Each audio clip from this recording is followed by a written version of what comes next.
texte de la parole de Dieu ce soir.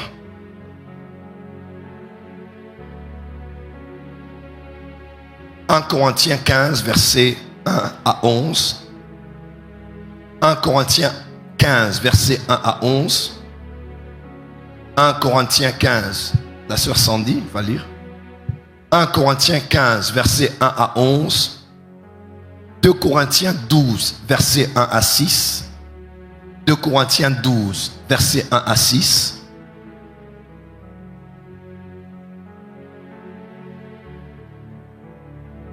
Je dirais 2 Corinthiens 12, 1 à 6. Donc c'est le deuxième texte du jour. Est-ce que vous y êtes? Nous lisons 1 Corinthiens 15, 1 à 12 et 2 Corinthiens 12, versets 1 à 6. C'est parti. 1 Corinthiens 15, versets 1 à 11. Je vous rappelle, frères, l'évangile que je vous ai annoncé, que vous avez reçu, dans lequel vous avez persévéré. Reprends. Pardon. Je vous rappelle, frères, l'évangile que je vous ai annoncé, que vous avez reçu, dans lequel vous avez persévéré et par lequel vous êtes sauvés, si vous le retenez dans les termes où je vous l'ai annoncé. Autrement, vous auriez cru en vain. Je vous ai enseigné avant tout, comme je l'avais aussi reçu, que Christ est mort pour nos péchés selon les Écritures. Dis avec moi, Christ est mort pour nos péchés selon les Écritures. Il a été enseveli et il est ressuscité le 3e jour selon les Écritures. Verset 5. Et il est apparu à Céphas. Il est apparu à qui? À Céphas. Plus fort, il est apparu à Céphas. Puis aux 12. Ensuite, il est apparu à plus de 500 frères. 500 frères à la fois. Dont la plupart sont encore vivants et dont quelques-uns sont morts. Ensuite, il est apparu à Jacques, puis à tous les apôtres. Ensuite, il est apparu à qui? À Jacques. Puis à tous les apôtres. Et après eux tous, il m'est aussi apparu à moi, comme à l'avorton. Ma prière est qu'il t'apparaisse aussi. Lorsqu'on va mettre une liste de personnes que Dieu a eu à visiter, ma prière c'est qu'après tous, que Dieu se souvienne de toi aussi. Que Dieu se souvienne de ton mari, de ta femme, de tes enfants, de ton ministère, parce qu'il ne fait exception de personne. Que Dieu t'apparaisse aussi au nom de Jésus. On y va? Car je suis le moindre des apôtres.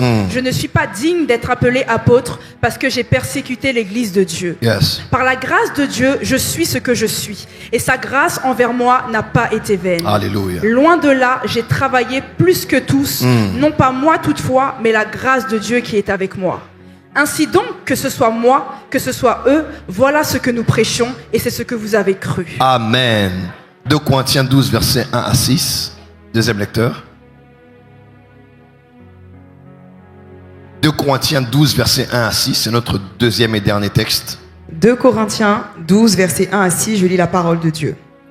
Il faut se glorifier. Cela n'est pas bon. J'en viendrai néanmoins à des visions et à des révélations du Seigneur.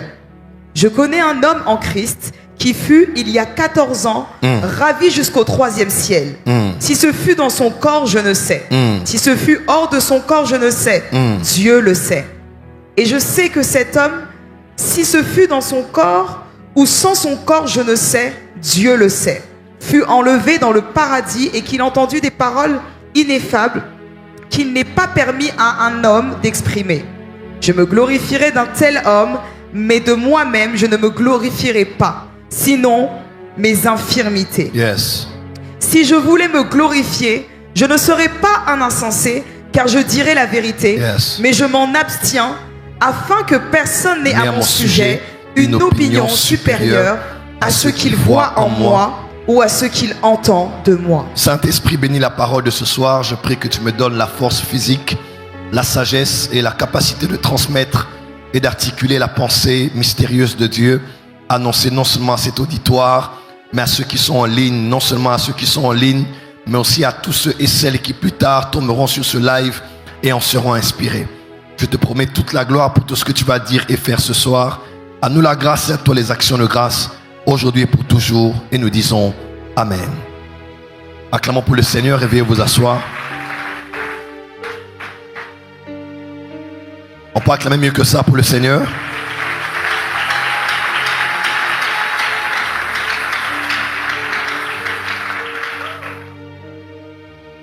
Amen.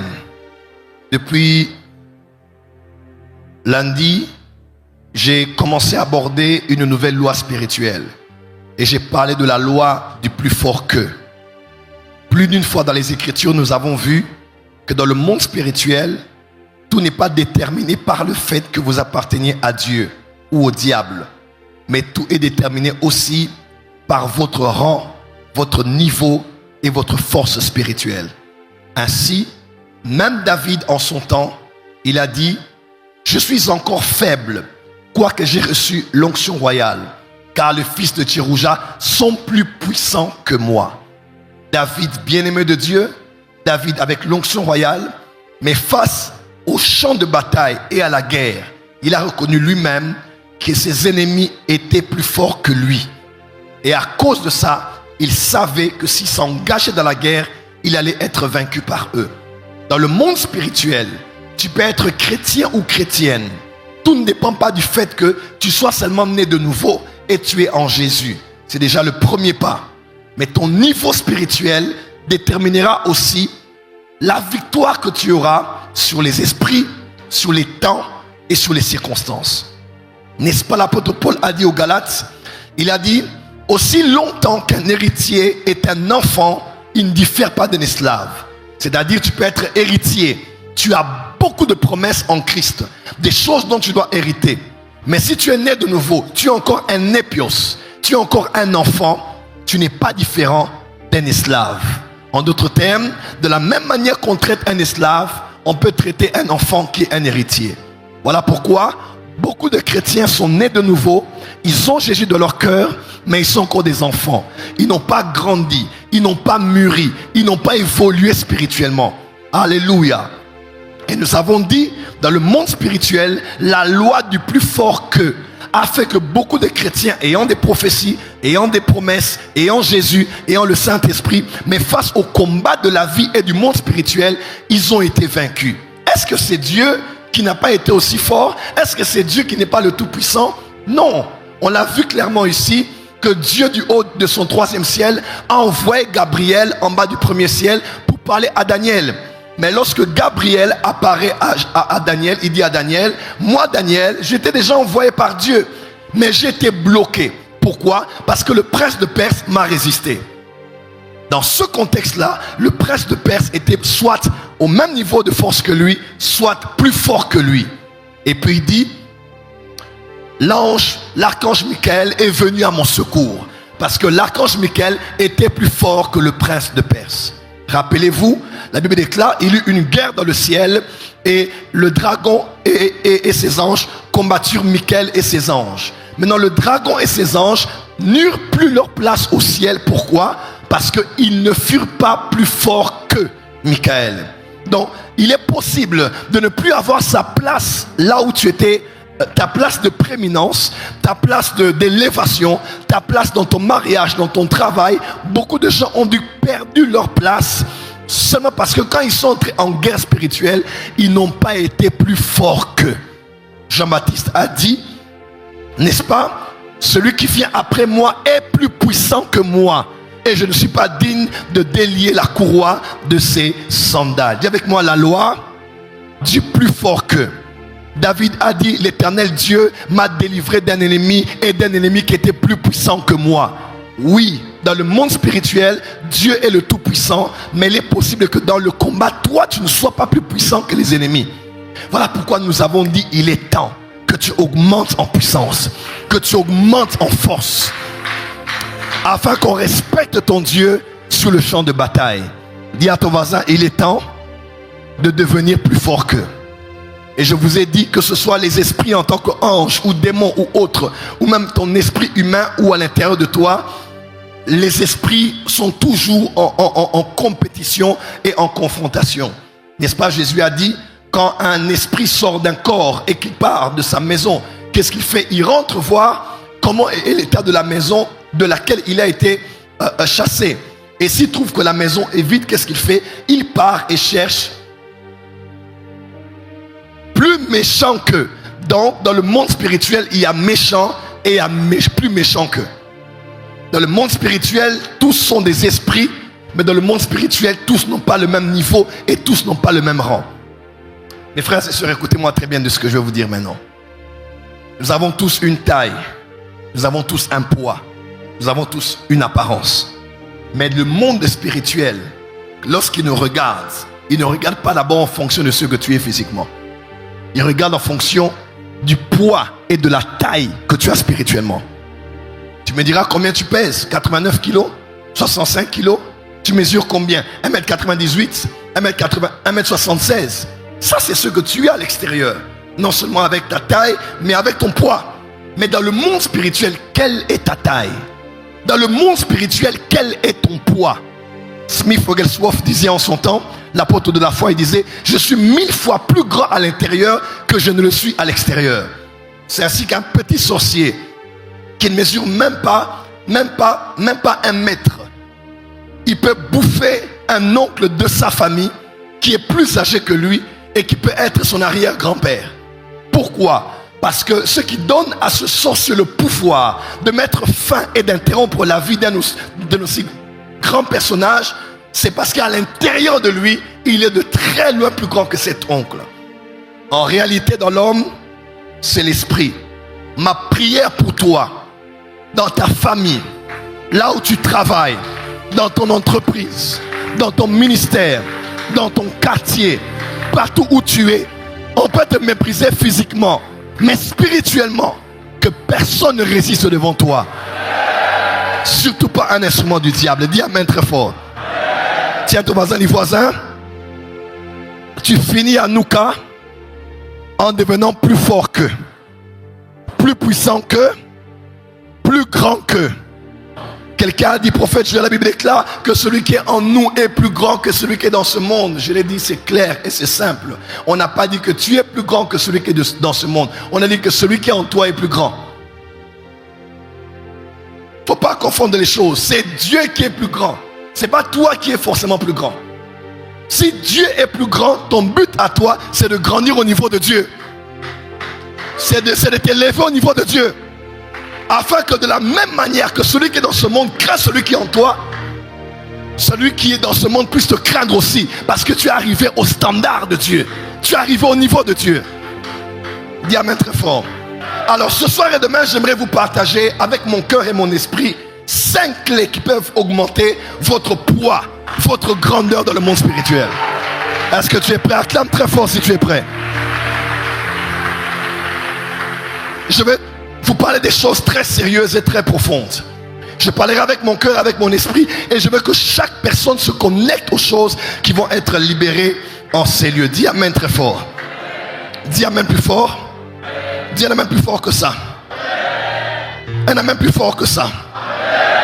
Un amen plus fort que ça. J'aimerais parler d'une seule clé aujourd'hui parce que je sens que dans l'atmosphère, quand les adoratrices étaient en train de chanter, c'était l'atmosphère qui était dans la salle.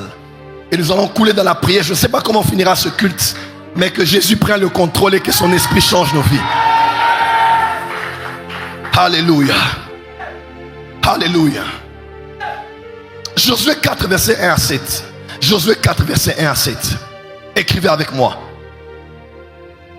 Lorsque toute la nation eut achevé de passer le Jourdain, l'Éternel dit à Josué: prenez 12 hommes parmi le peuple, un homme de chaque tribu. Donnez-leur cet ordre: enlevez d'ici, du milieu du Jourdain, de la place où les sacrificateurs se sont arrêtés, de pied ferme, 12 pierres. Dis avec moi 12 pierres. 12 pierres que vous emporterez avec vous et que vous déposerez dans le lieu où vous passerez cette nuit. Ensuite, lorsque les 12 hommes qu'il choisit parmi les 12 enfants d'Israël, un homme de chaque tribu, il leur dit: passez devant l'arche de l'Éternel votre Dieu, et au milieu du Jourdain. Dis avec moi, au milieu du Jourdain. Tiens ton voisin, au milieu du Jourdain. On dit au milieu du Jourdain, que chacun de vous charge une pierre sur son épaule, et selon le nombre des tribus des enfants d'Israël, afin que cela soit un signe au milieu de vous. Lorsque vos enfants, pas vous, lorsque vos enfants, pas vous, lorsque vos enfants, lorsque vos enfants, comment? Lorsque vos enfants demanderont un jour, en regardant, que signifient ces pierres? Vous leur direz, les eaux du Jourdain ont été coupées devant l'arche de l'alliance de l'Éternel. Lorsqu'elle passa le Jourdain, les eaux du Jourdain ont été coupées et ces pierres seront à jamais un souvenir pour les enfants d'Israël.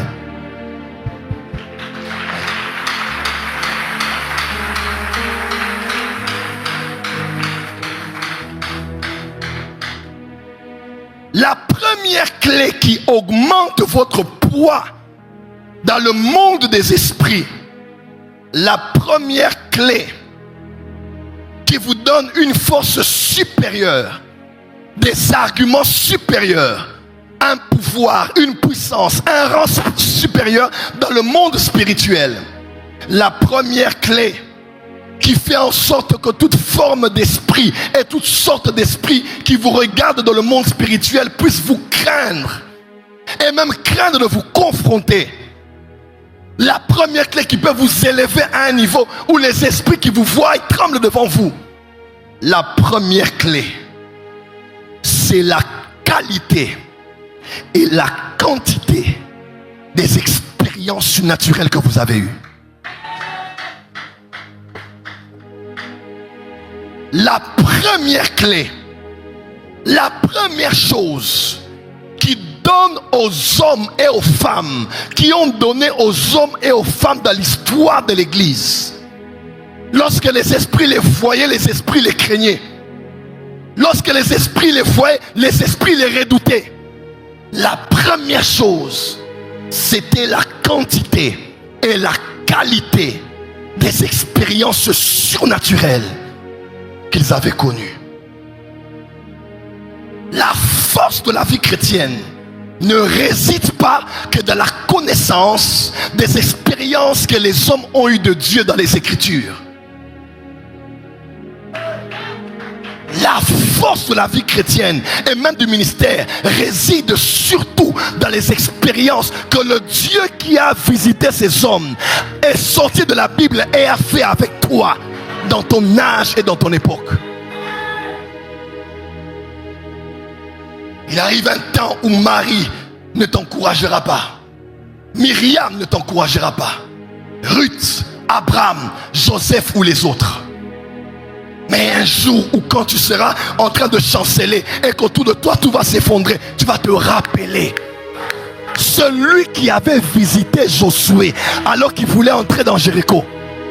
Il m'avait aussi visité, il m'avait aussi parlé, il m'avait aussi touché, il m'avait aussi garanti. Les expériences surnaturelles. Amen. Que veut dire une expérience naturelle? C'est une rencontre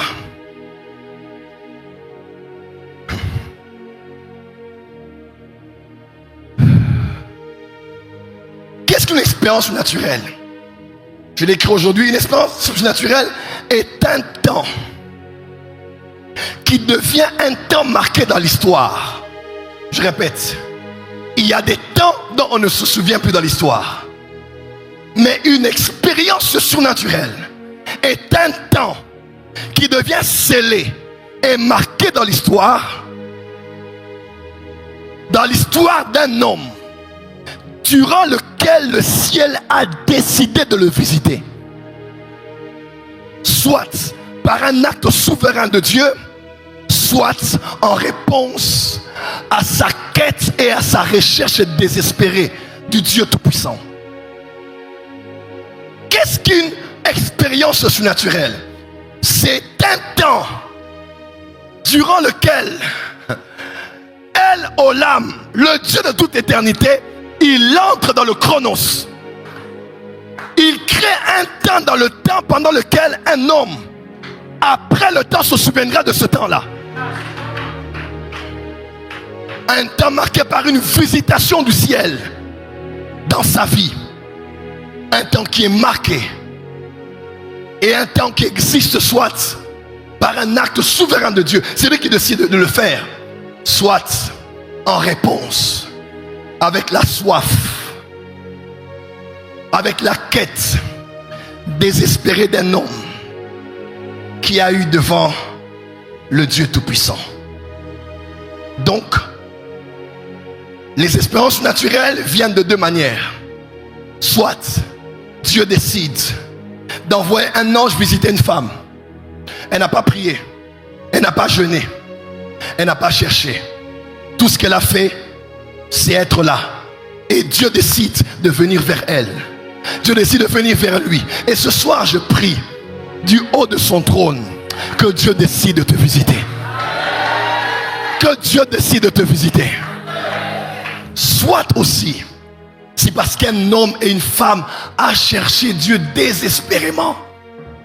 Après 40 jours de jeûne et prière, après un temps de retraite, après un temps d'abandon, après un temps de privation, elle dit: Seigneur, je veux te voir, je veux te rencontrer, je veux t'écouter, je veux savoir ce à quoi tu m'as appelé. Alors du haut des cieux, Dieu dit: j'ai entendu le cri de mes enfants, le cri que lui font pousser ses adversaires, et je suis descendu. Je parle à tous ceux qui finissent Hanouka 2025. Je suis prophète et gardien de cet hôtel, et je vous annonce, la fin de cette Hanouka est une fin non seulement pour recevoir ton miracle, mais il y a une visitation surnaturelle. Il y a des expériences surnaturelles que tu vas faire à partir de ce soir. Ça ne se fera pas qu'à l'église, ça sera peut-être sous la douche, peut-être dans le taxi, peut-être dans la cuisine, mais tu seras là, un ange du ciel viendra te visiter. Car je me laisserai trouver à tous ceux qui me cherchent et qui me cherchent de tout leur cœur. Je me rappelle quand j'ai commencé à travailler à la jeunesse de notre église, j'étais à la jeunesse de l'église Déborah à l'époque. On est allé à la retraite. Une maman qui s'appelait Maman Lusukula, à ma campagne. Avec toute la jeunesse, on est entré. Mais j'avais une prière que je faisais au fond de moi. Je disais: Seigneur, je me suis converti il n'y a pas longtemps. Il y a beaucoup de jeunes, des papas, des mamans ici. Mais Seigneur, j'aimerais savoir ce à quoi tu m'as appelé. Écoutez-moi, la plupart des personnes souhaitent prier, mais ne prient pas. Voilà pourquoi nous fatiguons les prophètes. Je suis la prophète Joël. Ce que je ne connais pas dans ma vie, c'est que je ne sais pas ce à quoi Dieu m'a appelé. Écoutez-moi. La première manière de connaître ce à quoi Dieu t'a appelé, c'est d'aller parler à Dieu et lui poser la question. Que veut dire le but? Le but veut dire quoi? Le but est l'intention originelle que le fabricateur d'une chose avait lors de sa fabrication. Le but c'est quoi? C'est l'intention que celui qui fabriquait avait lorsqu'il fabriquait sa création. Celui qui créait la montre, la première intention qu'il avait n'était pas d'avoir une montre en argent, en cuir, en plastique, électronique ou bien une horloge. Celui qui crée la montre pensait à une chose: indiquer le temps. La forme a changé, le design a changé, la couleur a changé, mais l'intention originale qu'il avait, c'est indiquer le temps. Vous êtes assis sur des chaises là où vous êtes. Celui qui a créé la chaise pensait à quoi? On parle de sofa, on parle de canapé, on parle de fauteuil, de peu importe les noms. Mais le but c'était qu'un homme puisse avoir de l'aisance et de s'asseoir sans pour autant tomber. Celui qui créait pensait à quelque chose. Il est écrit dans Proverbe: l'Éternel a tout fait pour un but. Le but, ton but donc c'est quoi? C'est ce à quoi Dieu pensait. C'est ce à quoi Dieu pensait quand il te créait. Je ne parle pas de ta taille, de ton teint. Il est possible que tout le reste de l'emballage converge avec le but à l'intérieur. Il est écrit, tu avais une intention. Ma prière ce soir, tu découvres cette intention. Va vers le Créateur, dis: Seigneur, je suis comme ci, comme ça, de telle famille, de tel pays, mais s'il te plaît, reconnecte-moi à l'intention originale que tu avais. Je ne veux pas être ce que les hommes veulent que je sois. C'est que ma famille a décidé que je sois.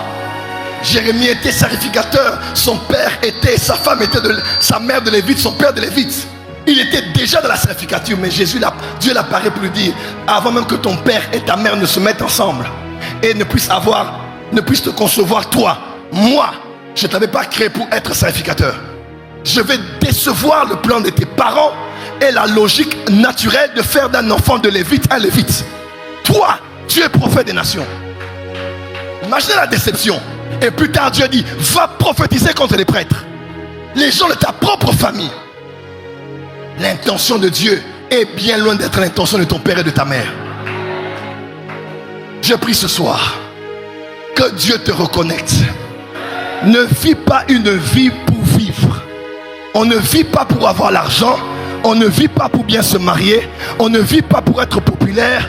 On doit vivre pour faire la volonté pour laquelle Dieu t'a envoyé sur la terre. Tu n'as voulu ni sacrifice ni holocauste, mais tu m'as formé un corps, oh Dieu, pour faire ta volonté.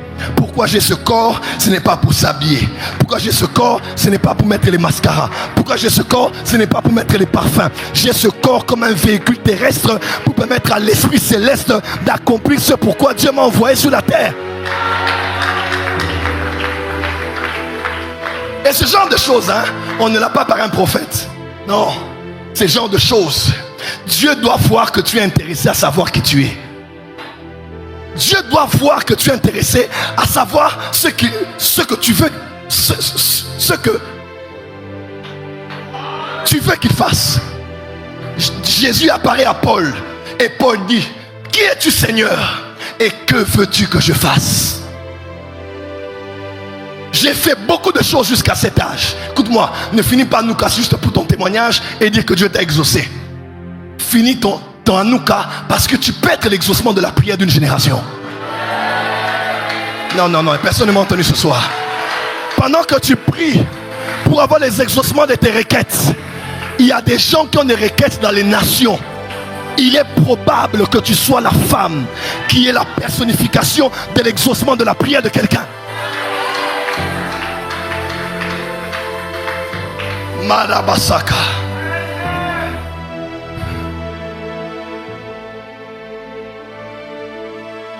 Car il est possible de servir Dieu sans Dieu. Tout travail de Dieu est de Dieu, mais tout travail de Dieu n'est pas forcément la volonté de Dieu. Ma prière ce soir, la main levée. Que Dieu te reconnecte. Que tu découvres pourquoi tu es né. Que tu laisses à part l'auxiliaire, mais que tu te concentres sur le prioritaire. David mourut après avoir servi au dessein de Dieu dans sa génération. Je décrète et déclare, tu ne mourras pas tant que tu n'as pas servi au dessein de Dieu dans ta génération. Et je suis allé à la retraite prier. J'ai dit, Seigneur, je suis jeune. Papa n'est plus. Nous sommes avec maman. J'étudie à l'école. Mais je ne sais pas. Je sens que je ne suis pas un garçon ordinaire. Je sens que je ne suis pas un garçon ordinaire. Je disais, Seigneur, je veux savoir pourquoi je suis là. Je ne sais pas, je bégaye, je suis mince. On se moque de moi un peu. Je n'ai pas foi en moi, mais Seigneur, je veux savoir pourquoi tu m'as envoyé sur la terre. Ce soir, Dieu va exaucer quelqu'un. Vous savez, ça fait quelques années, quand je passais par des temps difficiles, je parlais avec mes parents, je disais, bon, est-ce que dans mon état, je peux bénir un mariage? Parce que je me disais, je vais bénir un mariage comment dans ma situation? Ma mère m'a dit quelque chose et ma grand-mère a dit, Dieu ne t'a pas envoyé sur la terre pour te marier. Tu n'as pas envoyé sur la terre pour avoir du succès. Ma mère m'a dit, je t'ai donné à Dieu pour le servir. Lève-toi, va servir. Celui qui te parle est un homme. Écoute-moi, une des choses qui m'a permis de tenir toutes ces années, c'est pas parce qu'il y a que la grâce de Dieu, c'est parce que j'ai su dans mon cœur pourquoi j'existe. La célébrité, c'est rien. On peut la créer avec un peu d'argent et de YouTube et des abonnés. Mais vivre une vie qui plaît à Dieu, une vie qui a un sens, qui impacte des vies, qui change des choses, c'est la vie de quelqu'un qui a décidé de dire oui Seigneur, je ferai ce que tu veux. Et qui vit tous les jours pour accomplir cela. Le reste c'est rien. C'est rien. Une génération cherche seulement à paraître, à faire des photos. Chaque fois que je me réveille le matin, je me réveille pour faire ce pourquoi il m'a envoyé. C'est pourquoi il m'a envoyé. Ça m'a coûté beaucoup de choses toutes ces années. Mais je suis là encore. Et j'ai dit Seigneur, en rampant, en marchant ou en criant, je veux faire ce que tu attends de moi. Tu as utilisé beaucoup avant moi. Tu utilises beaucoup pendant que je suis. Tu en utiliseras beaucoup après. Mais dans ma petite partie de vie que tu me donnes, donne-moi de faire mon rôle. Quand au ciel je verrai mon maître qui me dise viens bon et fidèle serviteur, entre de la joie de ton maître.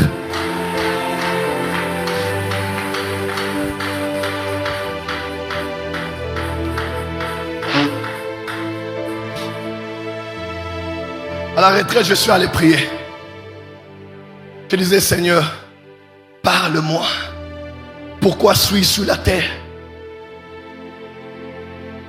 Pourquoi tu m'es apparu au Bénin? Je venais d'une boîte de nuit, je ne sais même pas qui j'étais. Pourquoi tu me dis je vais être prédicateur? Je connais à peine ces choses. Ça veut dire quoi? Là je suis à plus de 25 ans passés. 25 ans. 25 ans. Je sortais de la retraite, j'avais même pas eu un seul message de Dieu. Et le dimanche soir, on rentrait à la maison.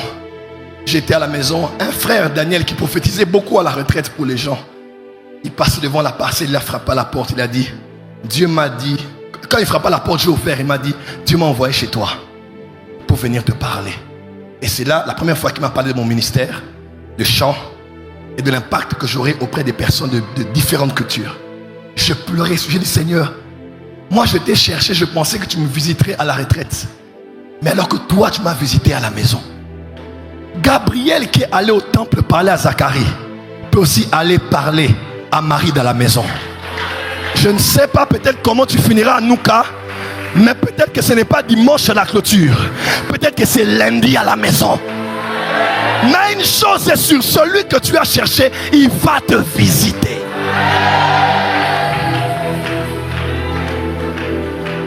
Et l'homme qui était venu envoyé par Dieu comme un prophète était aussi venu pour ce qu'on appelle me donner d'expérimenter, d'avoir une expérience naturelle. Avec quelqu'un qui ne me connaît pas, qui va dans une avenue et qui entre et dit Dieu m'a envoyé vers toi. Frère Francis. Les expériences naturelles ont 4 dimensions. Soit, ça peut être une manifestation de la présence. Tu sais, des fois, tu n'entends pas une voix. Des fois, tu entends une voix. Mais tu es à la maison, tu pleures et tu pries. Et tu sens la présence de Dieu. Tu sais que ce jour-là est un jour dont tu t'en souviendras tous les jours de ta vie. Dieu m'a dit de dire à quelqu'un, ça fait un temps que tu n'as plus des expériences naturelles. Tu es en train de pleurer, de te dire, j'ai péché, qu'ai-je fait? Dieu me dit, dis à ma fille et dis à mon fils, à partir de ce soir, j'inaugure dans sa vie une nouvelle saison. Je ne sais pas à qui j'ai parlé ce soir. Il me dit, j'inaugure dans sa vie une saison de nouvelles expériences surnaturelles. Pourquoi, prophète Caïnon, cela devient un poids dans le monde spirituel? Parce que les esprits respectent les êtres que les esprits ont visités.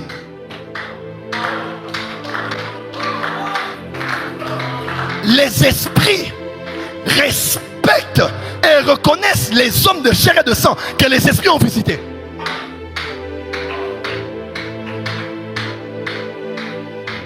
Un homme qu'un ange a visité, quand un démon vient le visiter, il sait qu'il y a les traces d'une expérience naturelle sur lui.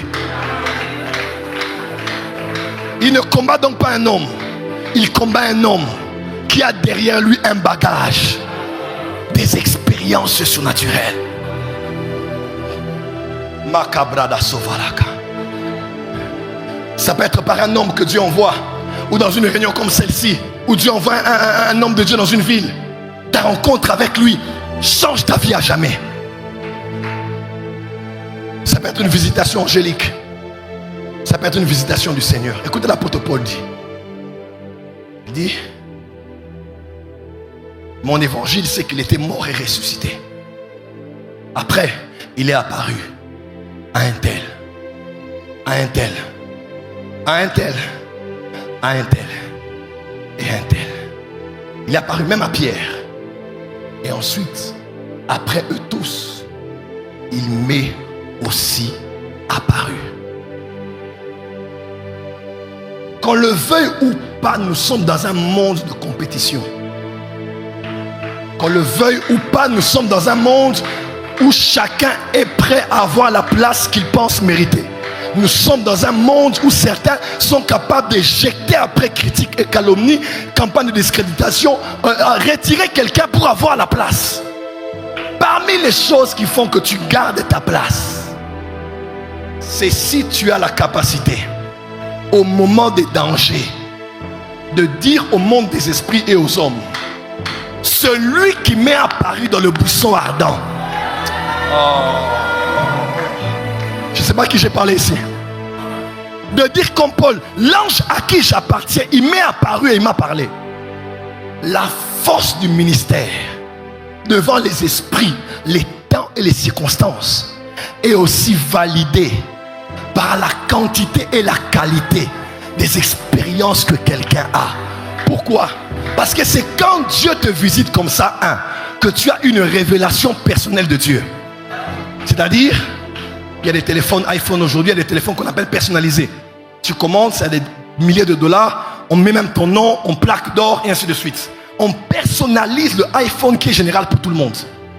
Dieu peut être général pour tout le monde. Mais quand Dieu t'apparaît, Dieu devient personnalisé. Je parle à quelqu'un ici. Il devient personnalisé. C'est-à-dire que tu ne parles pas du Dieu d'Abraham, d'Isaac et d'Israël. Tu parles d'un Dieu que tu appelles mon Dieu. Et un Dieu que ta descendance rappellera et dira, le Dieu de notre mère, le Dieu de notre père. Je décrète et déclare ce soir, une visitation arrive ce soir, dont ta postérité s'en souviendra. Et on fera un point de prière lorsqu'ils devront invoquer Dieu. Lève et me dit, Seigneur, une expérience surnaturelle. Dis encore, Seigneur, une expérience surnaturelle. Dis encore, Seigneur, une expérience surnaturelle. Dis, Seigneur, une expérience surnaturelle. Ma prière ce soir est qu'en cette nouvelle saison qui s'ouvre, tu aies des apparitions des anges. Il n'y a pas d'amen. Pourquoi? Aspirer aux choses d'en haut. Je ne parle pas du mariage et du voyage ce soir. Est-ce que quelqu'un peut s'affectionner aux choses d'en haut ici? Que tu voies des anges. Que Jésus qui est apparu à Tel Osborne t'apparaisse aussi. Que Jésus qui est apparu à Dinabala t'apparaisse aussi. Que Jésus qui est apparu à William Mayon Branham t'apparaisse aussi. Que l'ange qui nous a visités revienne encore une fois. Une fois. Ça revient encore. Regardez la gloire de Dieu ici. Ça revient encore. Ça revient encore. Est-ce que ça vous est déjà arrivé, serviteur de Dieu? Tu chantes bien, tu prêches bien, tu prophétises bien, tu exerces bien les dons spirituels, mais tu sens un vide que même tes dons et ton efficacité ne peuvent pas remplir. Un homme qui a rencontré Dieu à un moment, même s'il explose dans les dons, il sentira un vide que seule la présence de Dieu peut remplir. Une présence que tu portes, même quand tu ne parles pas, on sait qu'elle a été envoyée par Dieu. Il a été envoyé par Dieu. Prophète Kainos, la puissance de le monde spirituel, ce n'est pas ressusciter les morts. Parce que le monde des esprits, on ne ressuscite aucun mort. La puissance de le monde spirituel, ce n'est pas de guérir des malades. Parce que là-bas, pendant les esprits, il n'y a pas de malades. Ce qui établit l'autorité de quelqu'un dans le monde des esprits, c'est sa capacité à se tenir devant Jéhovah. Gabriel a dit, je suis Gabriel et je me tiens devant l'Éternel.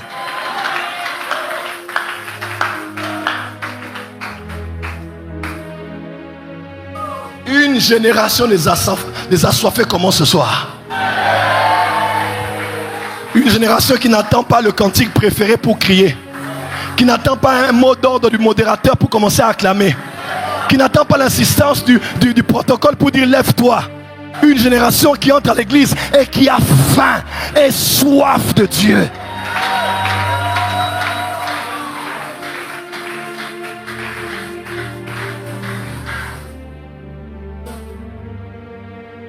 Les esprits reconnaissent ceux qui ont rencontré les esprits.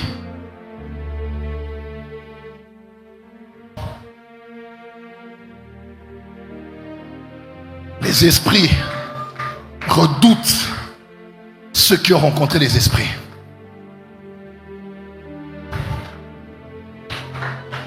Il y a trop d'esprits dans ta famille.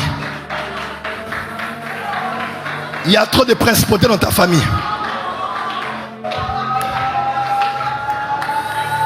Celle qui chante. Oui. Quand je te vois, j'entends Chinga. Tu connais Chinga? Je vais t'expliquer ça demain. Je suis au Cameroun. Le Cameroun te dit quelque chose?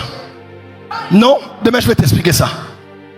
Il y a des hommes et des femmes qu'on les appelle de Dieu, mais il y a des esprits qui se sont levés pour vous résister. Yes. Pour attaquer les esprits, il faut être un homme des esprits. Tu as lutté avec Dieu et les hommes et tu as été vainqueur. À la fin, on a appelé Joseph, père de Pharaon. Le plus grand occultiste de l'époque s'est prosterné pour qu'il soit béni par Jacob. Parce que Jacob était l'homme de Mahanaïm. Jacob était l'homme de l'échelle de la porte des cieux. Jacob était l'homme de Bethel où il a rencontré Dieu face à face. Et son emboîture de hanche a été brisée. Les expériences naturelles. J'ai eu la grâce de voir Jésus plus de 10 fois. Jésus. Le Jésus qui est apparu à Branham. Le Jésus qui est apparu à Sonny Kafuta. Le Jésus qui est apparu à Coutinho Fernando. Le Jésus là m'est apparu. J'ai vu Jésus. Je ne prie pas parce que je cherche l'argent. Je ne sers pas parce que je cherche la notoriété. J'ai vu Jésus. J'ai vu Jésus. J'ai vu Jésus. Celui qui a vu Dieu pourra voir n'importe quel roi de la terre. Celui qui a pu se tenir devant Dieu se tiendra devant n'importe qui sur la terre.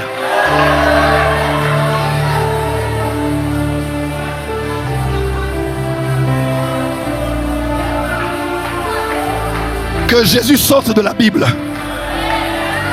Que Jésus sorte de la Bible.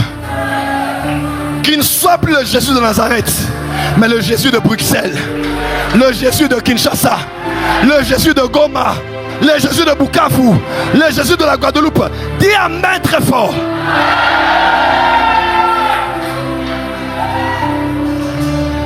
J'étais chez ma mère. J'étais chez ma mère. J'étais chez ma mère. Je dors. Je dors. L'esprit m'emmène entre les cieux et la terre.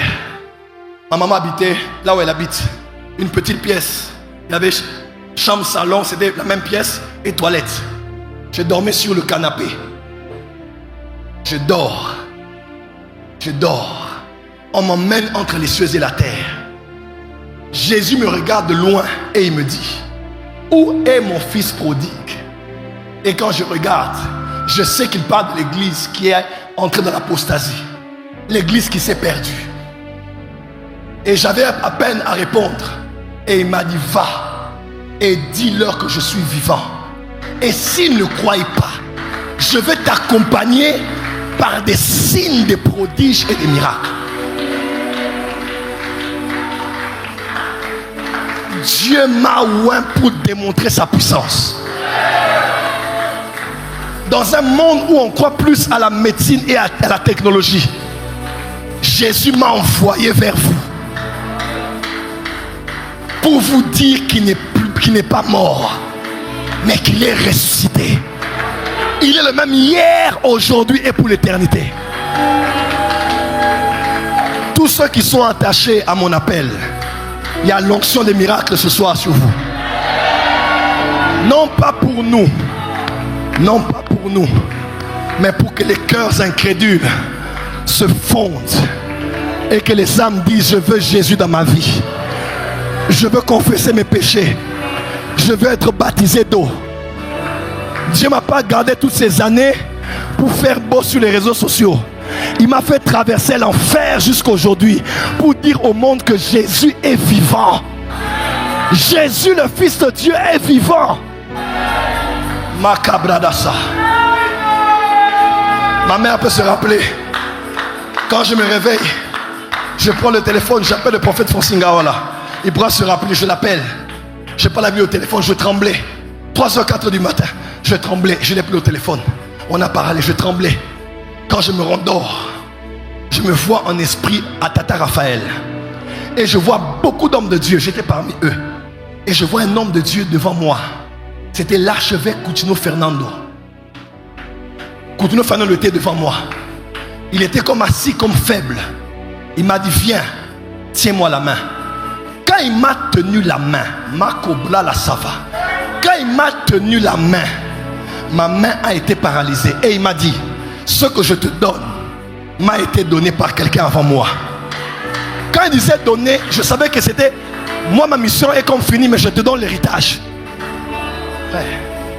Est-ce que tu sais qu'on peut avoir un transfert dans un rêve?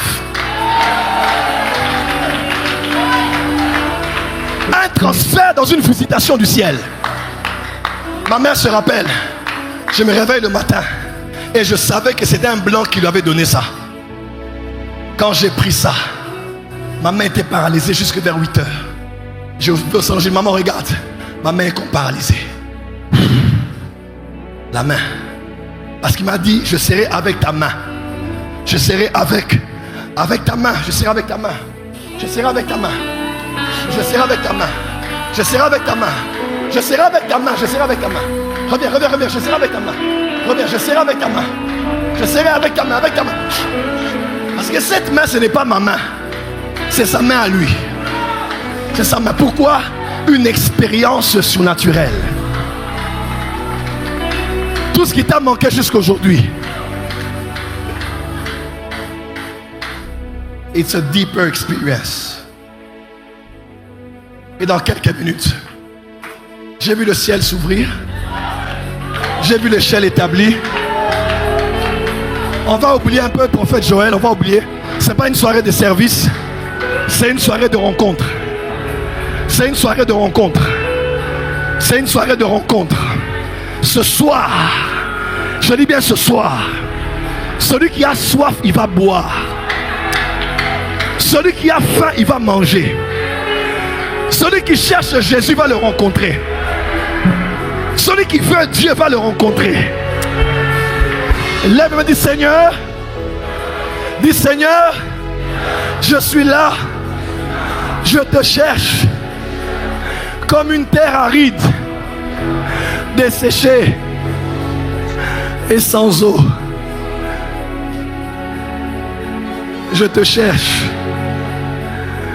je te cherche, je te cherche. Aïe. L'Esprit de Dieu me dit: c'est la soirée des apparitions. Il y a des gens qui vont connaître les extases, même à la maison. Il y a des gens qui vont tomber, qui vont aller au ciel. Il y a des gens qui vont tomber, qui vont aller voir le séjour des morts. Il y a des gens qui vont être emmenés au 3e ciel. Il y a des gens qui vont voir la scène de la croix. Aïe, aïe, aïe, aïe, aïe, aïe, aïe, aïe, aïe. Aïe, aïe, aïe, aïe, aïe, aïe, aïe, aïe. Aïe, aïe, aïe, aïe, aïe, aïe. Tu peux te coucher, tu peux venir sur l'autel, tu peux être à terre, mais ce soir, crie à l'Éternel.